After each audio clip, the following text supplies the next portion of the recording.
Hi boys and girls. Okay, so we're back and I wanted to teach you how to draw a dinosaur.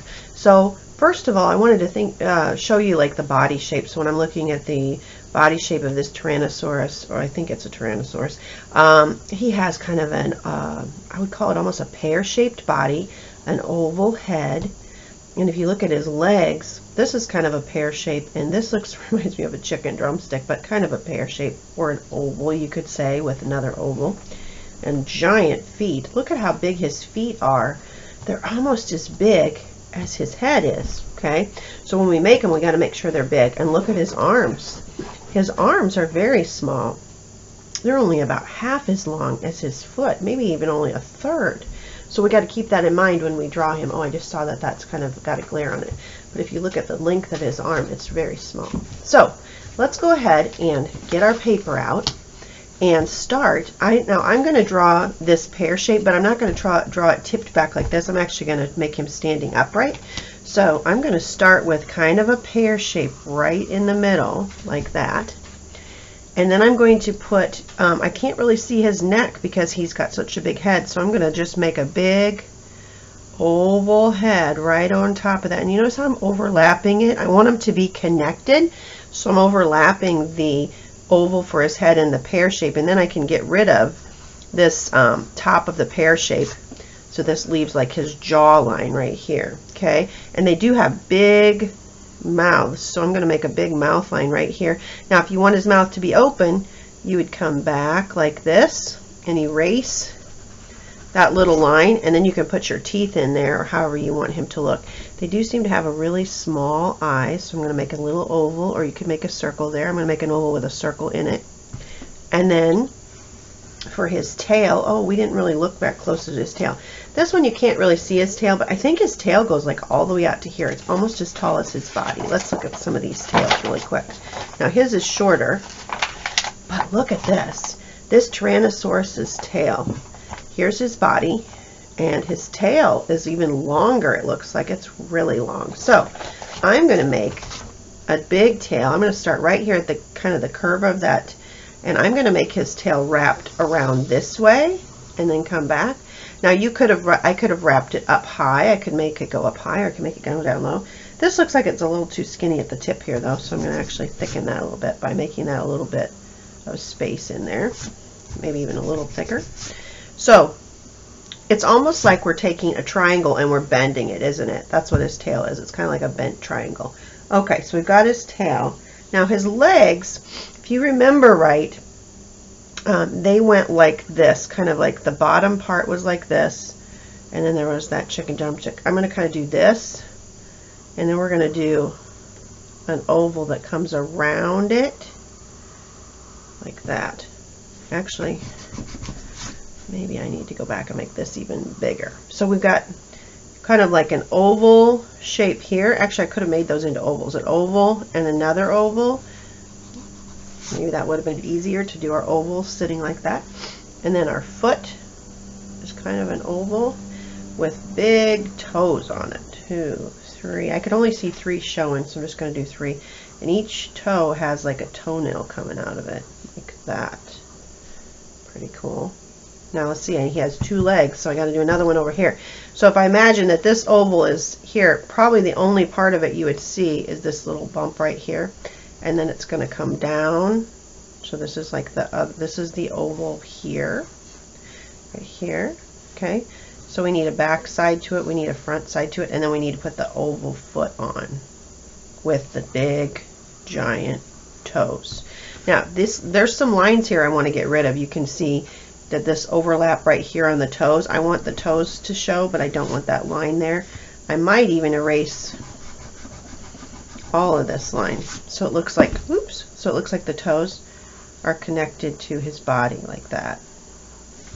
And then this line right here, we don't want that line. We want it to look like his leg is connected. So I'm just going to erase all the lines inside of his leg.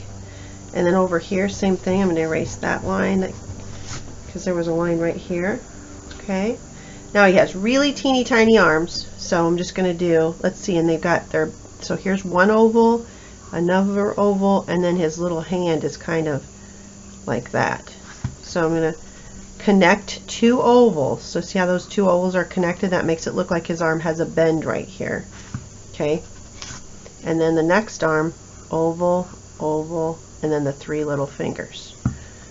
Except, I don't know if you would even see those fingers. I'm going to try to make them a little smaller so you can see them. Then you're going to erase that line that connects them so it just looks like his elbow kind of there. Okay? Now, we don't really know what dinosaurs look like, what their skin look like, so you could totally have fun with that and be creative. He does need teeth, though, so I'm going to go ahead and put some teeth in here. I'm just going to do a zigzag line for that. And then, if you have markers, colored pencils, crayons, you could go ahead and add details. What I was thinking that would be fun to show on here to keep us safe during this pandemic. Oh, I forgot his toenails.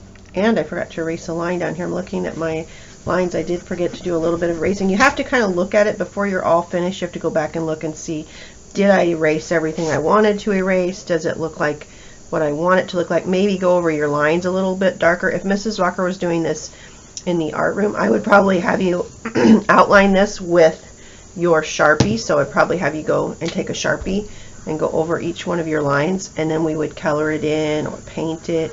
So that might be something that you want to do right now. You might want to get a Sharpie and go over your pencil lines.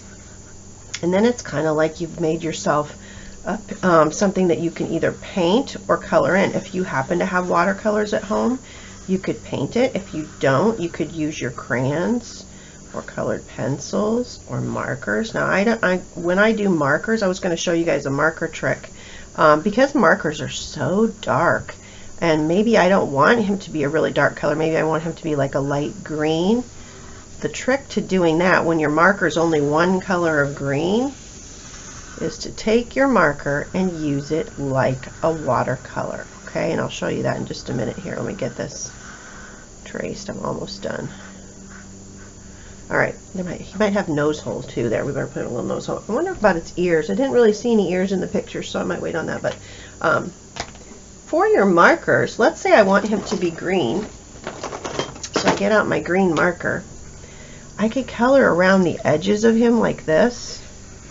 So if I just trace my Sharpie lines kind of with my marker, and then the fun thing about markers is you can turn them into watercolors because they are water soluble. That means they're washable with water. You can use water to wake it up. So I'm not doing a really careful job here, am I? And it's because I know I'm going to go back with my paintbrush and a little bit of water. So Mrs. Walker's going to get a little water here. Put it in a cup. Whoops, not the lid, just the water. Okay, and then when you wake up your marker, you can take it like this, and your marker will spread out on the paper. Oh, I might have used really thin paper. Sometimes this doesn't work as good on thin paper. Let's see if we can't get it to happen. Maybe. Doing it a little bit. There we go. So you see how that green is spreading out? I don't know why this green didn't spread out very good on there. Maybe that's because it's not enough water. Maybe not enough green. Anyway, I like that light green, don't you? Yeah. Now if I wanted to add a little yellow, I could also add yellow to that. Oh, look at that, it's bleeding through. So you do need kind of thicker paper for this. Ooh, it's bleeding through all my papers. Let's see, I'll put a paper towel under here. There we go. And there you have it. You can color him any color you want. So if I wanted to add a little yellow, I was going to show you that. Let's say I wanted to lighten it in the middle. I could put a little bit of yellow in there. And then when I wake up the yellow and the green together, it makes it change the color of the green. See how I now have kind of a yellowy green there? I like that. I think I might add a little bit more up here and in here. And then wake that up and kind of spread it around. Yeah, nice. All right, have fun creating your dinosaur. Oh, I forgot to mention, I'm going to actually add a mask. I think I'm going to put a mask over his face. What else could he do to be safe? I could probably have him holding some hand soap because we should be washing our hands, right? I could put a bottle of soap or a bar of soap in his hands. I could write a message here from him in a speech bubble that says, be safe, wash your hands, cover your face, right? All those things would work.